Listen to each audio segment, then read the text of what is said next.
Bonjour, je vais vous raconter une histoire de sorcière.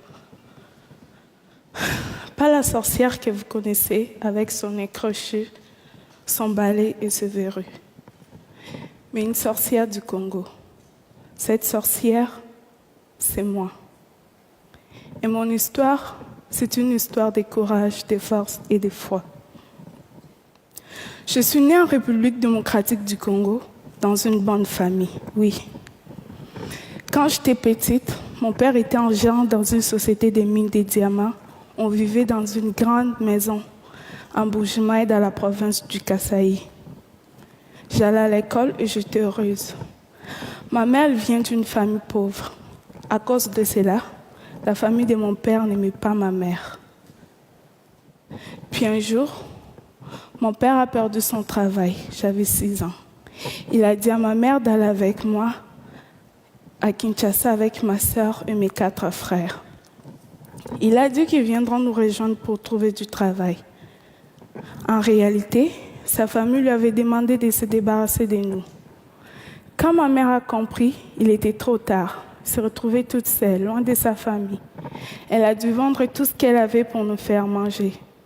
Elle avait changé. Elle avait tellement maigri. Ma mère a même fait venir notre grand-mère pour nous aider, mais nous avions toujours faim. Alors, ma mère a commencé à nous envoyer chez des amis. On faisait des kilomètres à pied pour aller chercher de la nourriture. C'est comme ça qu'un soir, je me suis retrouvée chez une dame qui m'avait donné à manger pour la famille. Mais elle était trop tard pour retourner.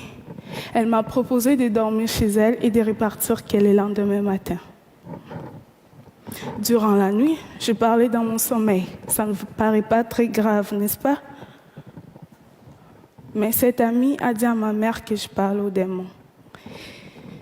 Et en même temps, ma mère et ma grand-mère sont allées demander des conseils chez des prophètes, ceux qui représentent Dieu. Elles cherchaient la cause de tout le malheur de notre famille. Le problème est qu'elle m'avait amené chez un faux prophète. Et il a été décidé que c'était moi la cause et que j'étais une sorcière.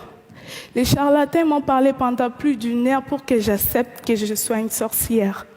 Il a crié sur moi sans arrêt. Ils m'ont fait boire 5 litres d'eau avec des herbes dégueulasses. Ils m'ont dit de vomir les viandes des gens que j'aurais mangées dans le monde des ténèbres. Imaginez-vous la scène, une enfant de 7 ans face à plusieurs adultes qui crient sans arrêt. On me tapait même dans le dos pour faire sortir cette viande. À un moment donné, j'avais peur et j'étais tellement fatiguée. Et je finis par dire oui, je suis une sorcière. Je croyais qu'en disant oui, que le mal allait s'arrêter, mais j'étais devenue une sorcière, malgré moi. Une fois qu'on m'a nommée sorcière, c'était impossible de retourner en arrière. Ma mère a accepté la situation, mais ça ne veut pas dire que ma mère ne m'aimait pas. Et en même temps, comme la situation ne changeait pas dans la maison, sans argent, sans nourriture, ma mère a décidé de partir avec sa sœur en Angola pour aller trouver du travail. Leur plan n'a pas marché. Et ma mère se retrouvait toute seule, coincée en Angola, sans argent, sans nourriture. Et finalement, elle n'est pas revenue. Contre sa volonté, elle a été forcée de nous abandonner, elle aussi. On a perdu toutes les communications avec elle. Et on est resté avec grand-mère. Pendant 2 ans, j'ai été traitée comme une sorcière. Les accusations, les cris, les jeûnes forcés, les piments dans les yeux. Elle disait que c'était moi la cause. Si ma mère n'appelait plus, elle pensait qu'elle était morte et que je l'avais sacrifiée. Elle a dit à tout le monde de ne pas m'aider, de ne pas me parler, de ne pas jouer avec moi. Dans mon quartier, on ne me laissait pas m'approcher des autres enfants. J'étais toute seule. J'étais pauvre. J'avais faim. Mais j'étais surtout pauvre d'amour. Et finalement, ma grand-mère, elle m'a chassée de la maison. Je suis devenue une chélier, une enfant de la rue. Dans la rue, on est comme des papillons. Là où le sommeil nous trouve, c'est là où on dort.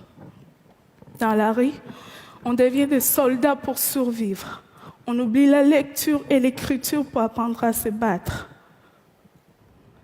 Dans la rue, j'ai vendu des lots, des arachides, j'ai fait des ménages. Mais à chaque fois que je voyais les autres enfants aller à l'école, je me rappelais des jours où j'étais heureuse. Je pleurais. Je me demandais si un jour je pourrais sortir de la rue. Puis un jour, ma chance a tourné. J'ai participé dans un documentaire Kinshasa Kids. On m'a payé et j'ai tout de suite voulu donner cet argent à ma famille. Car même dans la rue, dès que j'avais quelque chose, je passais aller voir ma famille pour leur donner. Ma grand-mère a pris de l'argent, elle m'a encore remis dans la rue. Plus tard, j'ai entendu parler d'un film canadien qui s'est tourné à Kinshasa. La même personne qui s'occupait du casting alors me connaissait, j'ai été invitée au casting. Je me suis retrouvée face au regard des enfants riches qui étaient là en édition.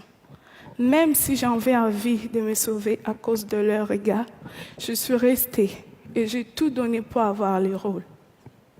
Pour moi, c'était une façon de changer ma situation.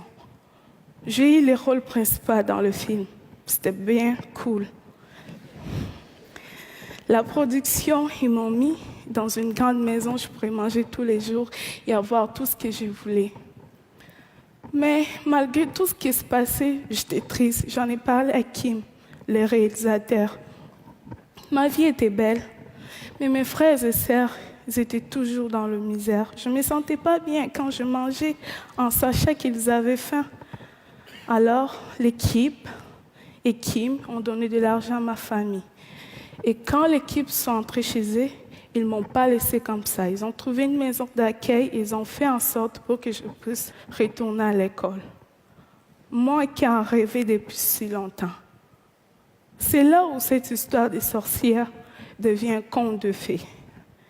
Le film a eu beaucoup de succès. Je suis passée des rues de Kinshasa au tapis rouge des festivals. J'ai reçu même l'Ours d'argent en 2012 à Berlin. Le film a été même nominé aux Oscars. Et aujourd'hui, j'ai 18 ans et que j'ai reçu 18 prix dans le monde. Les Oscars, c'était cool. Mais pour moi, les plus beaux jours de ma vie, c'est celui pour la première fois, après des années dans la rue, je suis retournée à l'école.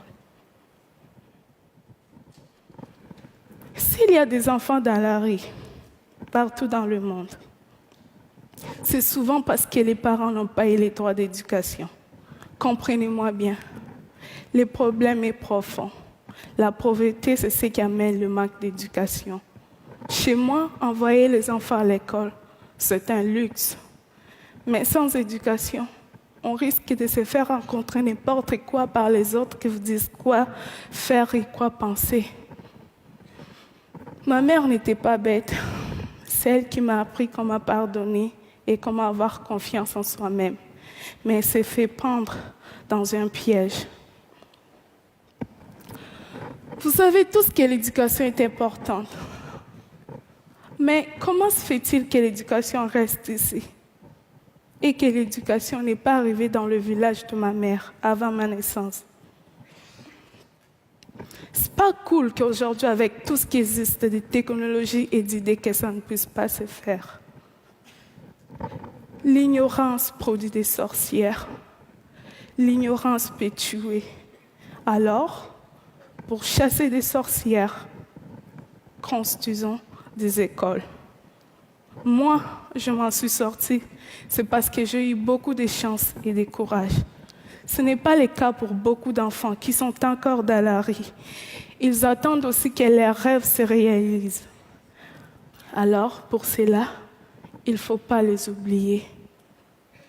J'ai eu aussi le courage de quitter Kinshasa à 17 ans. Et aujourd'hui, je vis au Québec dans une famille d'accueil.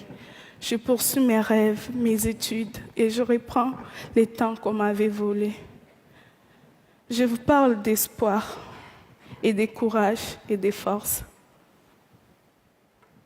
Je ne vais pas complaire sur moi. Je ne vais pas complaire sur moi. Je ne vais pas. Retenez cette phrase si simple. Aussi longtemps qu'elle est cœur bas, tout est possible. Merci.